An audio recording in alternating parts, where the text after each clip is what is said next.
नमस्कार मित्रों, आज हम हैं एमपी वर्किंग जर्नलिस्ट यूनियन के प्रदेश अध्यक्ष आदरणीय राधा वल्लभ शारदा जी के साथ। आइए पूछते हैं इनसे यूनियन द्वारा पत्रकार हितों के लिए क्या आवश्यक कदम उठाए जाए। प्रश्न ये उठता है जी कि यूनियन पत्रकारों के लिए क्या करती है। जी तो सबसे पहली चीज़ तो ये मेरा जो ध्येय है इस यूनियन में, पहले हम लोग सब एक साथ थे, लेकिन जब पत्रकारों के हितों की बात होती थी जी तो व्यक्तिगत हित देखने लगते थे।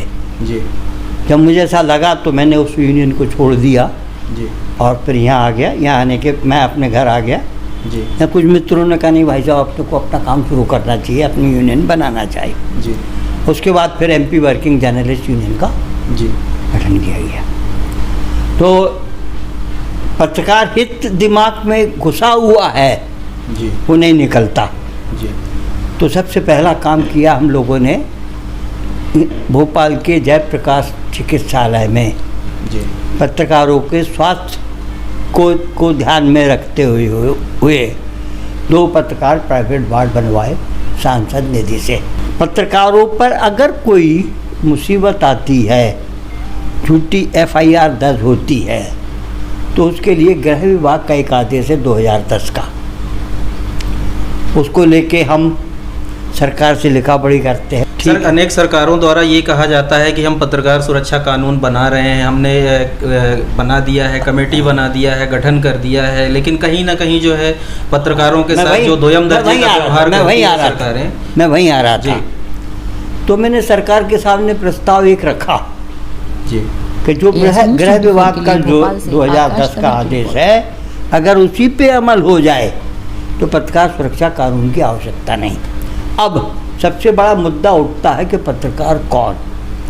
तो मैंने अनुराग ठाकुर, जो हमारे केंद्रीय मंत्री हैं सूचना विभाग के, उनको पत्र लिखा है कि पहले इसकी परिभाषा तय होना चाहिए। तो आप और हम देखते हैं अभी कि जिसे देखो वो अपनी गाड़ी पे प्रेस लिखा हुआ है, धोबी है तो वो उसने भी प्रेस लिख रखा। और समाचार स्वतंत्रता का जितना दुरुपयोग मीडिया में हो रहा है, उतना दुरुपयोग स्वतंत्रता का कहीं नहीं हो रहा है। मतलब आपके कहने का ये अर्थ है कि जिनको पत्रकारिता का पा भी नहीं आता, एक शब्द भी नहीं आता, जिन्हें कुछ लिखना नहीं आता, वो भी आज पत्रकार बने घूम रहे हैं और कहीं ना कहीं सरकारों का इन पे अंकुश नहीं लग रहा है। नहीं लग रहा। नहीं। तो इस पे कोई ऐसा गाइडलाइन आप सरकार के लिए कुछ ऐसा सुझाव देना चाहेंगे? नहीं, सुझाव सरकार को दिया कि नहीं, सबसे पहले तो सरकार तय करे ना कि पत्रकार कौन। अब मैं अपनी ही बात करूं, मेरी शुरुआत मैं RTO ऑफिस की नौकरी छोड़ के और इसमें आया कि मैंने देखा कि इसमें बड़ा सम्मान मिलता है पत्रकारों को। तो मैंने जिनके पास में काम किया, सबसे पहले वो हमसे प्रूफ रीडिंग कराते थे। खबर बनाने का काम नहीं दिया उन्होंने, सबसे पहले तो proof reading.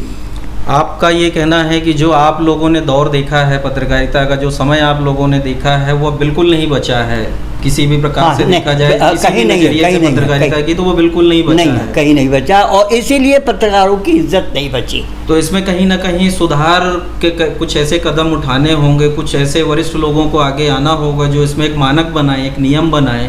Press council of India ने भी जो है कई बार ऐसे बात उठाई है कि भाई उसके कुछ मानक होने चाहिए। तो इसमें क्या आपका सुझाव क्या है काउंसिल ऑफ इंडिया के लिए? कुछ नहीं, प्रेस काउंसिल ऑफ इंडिया भी कुछ नहीं करती। अब मैं अगर कहूँगा तो एक मामला था उसमें भी, और इंदौर में मेरी सुनवाई थी। रिटायर्ड जस्टिस उसका चेयरमैन होता है और उसके बाद में अखबार मालिक और उनके संपादक, ये 2 लोग उसके मेंबर होते हैं। जब मेरे प्रकरण की बात हुई तो मैंने उनसे पूछा इसमें क्या होगा। बोले इसमें तो हम कुछ, बात थी भ्रामक विज्ञापनों को लेकर, ठीक जी। उन्होंने कहा हम कुछ नहीं कर सकते। तो मुझे डर तो है नहीं, मैंने जो अध्यक्ष थे उनसे ही कहा तो फिर आप ये कुर्सी छोड़ दीजिएगा जब आपके पास कुछ करने का अधिकार नहीं है। उसके पीछे कारण सीधा ये था कि आधे मेंबर तो अखबार मालिक और आधे मेंबर उनके संपादक, ये दोनों ही नहीं चाहते थे कि अखबार के पेट पे लात लगे, उनकी तनख्वाह कम हो। कुछ नहीं किया। कि प्रेस काउंसिल भी कुछ नहीं करती।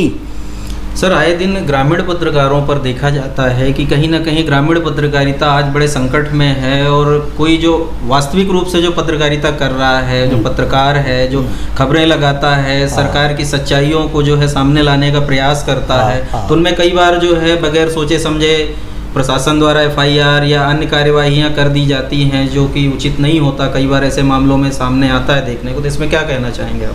ग्रामीण अंचल का पत्रकार, उसके दिमाग में अब पत्रकार की जो दिमाग में घुस गई ये बात कि मुझे पत्रकार कहलाना, पत्रकार होने से दबदबा रहता है। मैं एक खबर लिख रहा था, छतन्ने में हाथ कौन डाले।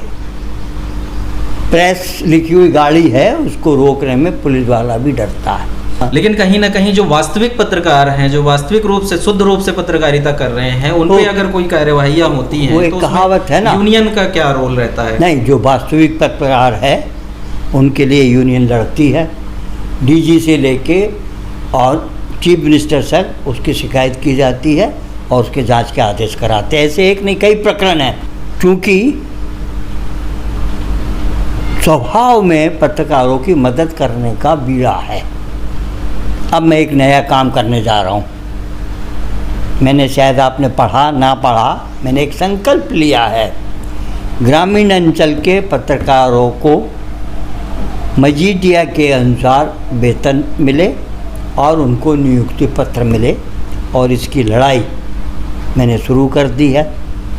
अखबारों में जिनके नाम से खबर लगती है, श्रम विभाग के माध्यम से या जो भी माध्यम होगा, जैसे भी होगा, उस हिसाब से इस पर कार्रवाई आगे करेंगे। ये थोड़ा सा अभी मैं इसको क्लियर नहीं कर रहा हूँ, जैसा भी होगा, लेकिन ये मेरा उद्देश्य है।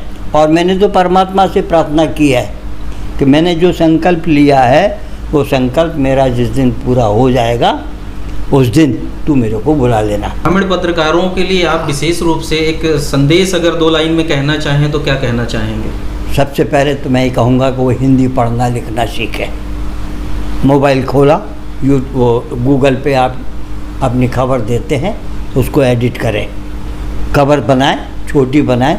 उनकी समस्या हल नहीं हो रही है, या उनने जो कार्रवाई, जो प्रकरण, जो खबर उनने चलाई है, अगर उस पर कार्रवाई नहीं हो रही है तो मुझे भेजें दस्तावेज के साथ। मैं उस खबर उस पर कार्रवाई करवाऊँगा। अब बात आई पत्रकार सुरक्षा कानून की। शिवराज सिंह ने अपने मुख्यमंत्री काल में पत्रकारों को जो दिया है, बहुत कुछ दिया उनने, मैं इसमें कोई दो राय नहीं है, मैंने पहले भी कहा था और आज भी कह रहा हूँ। अब उनने जो पत्रकार सुरक्षा कानून बनाने के लिए जो कमेटी बनाई थी, उस कमेटी में महेश श्रीवास्तव जी को भी रखा था। एक मीटिंग हुई टोटल।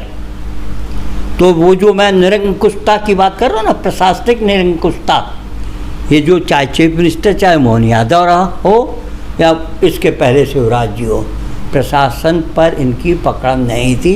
प्रशासन जो कहते थे वो उतना काम करते हैं, उससे ज़्यादा वो करते नहीं हैं। शिवराज जी ने और भी घोषणा की थी, लेकिन जनसंपर्क विभाग के अधिकारियों ने बजट न होने का बहाना बनाकर वो फाइल को मूव नहीं किया। अभी वर्तमान सरकार जो है उसमें यूनियन द्वारा कुछ ऐसे मुद्दे प्रमुख रूप से मुख्यमंत्री महोदय के सामने उठाए जाएंगे जो आगे पत्रकार हित में हो। उठाएंगे ना, उन मुद्दों को उठाएंगे। अब अभी चुनाव के चलते तो कुछ हो नहीं सकता जी। जून के बाद इस लड़ाई को और तेजी के साथ लड़ा जाएगा। जो आदमी अपना अखबार नियमित रूप से निकाल रहा है, जैसा कि शिवराज जी ने कहा था, साल में 6 विज्ञापन उसको मिलेंगे, वो विज्ञापन उसको मिलना चाहिए।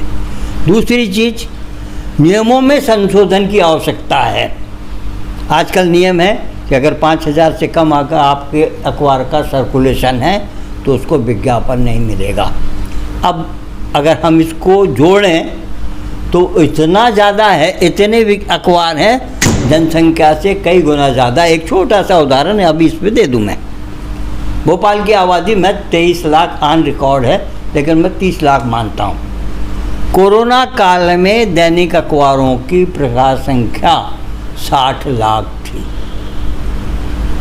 मतलब आपके कहने का अर्थ ये है कि जनसंख्या जितनी है उससे ज़्यादा भी प्रसार संख्या बताई जा रही है।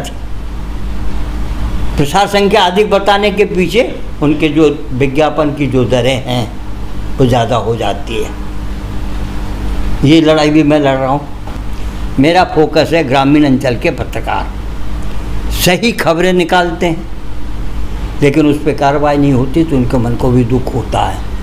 धन्यवाद आपका बहुत बहुत, आपने हमारे लिए इतना अमूल्य समय दिया हमारे चैनल को। हम आगे भी जो है पत्रकार हितों को लेके आपसे कहीं ना कहीं मुद्दों पे जो है कुछ जवाब चाहेंगे। हमें उम्मीद है कि आप भविष्य में हमें ऐसे मुद्दों पे अपनी राय और अपनी सलाह देते रहेंगे।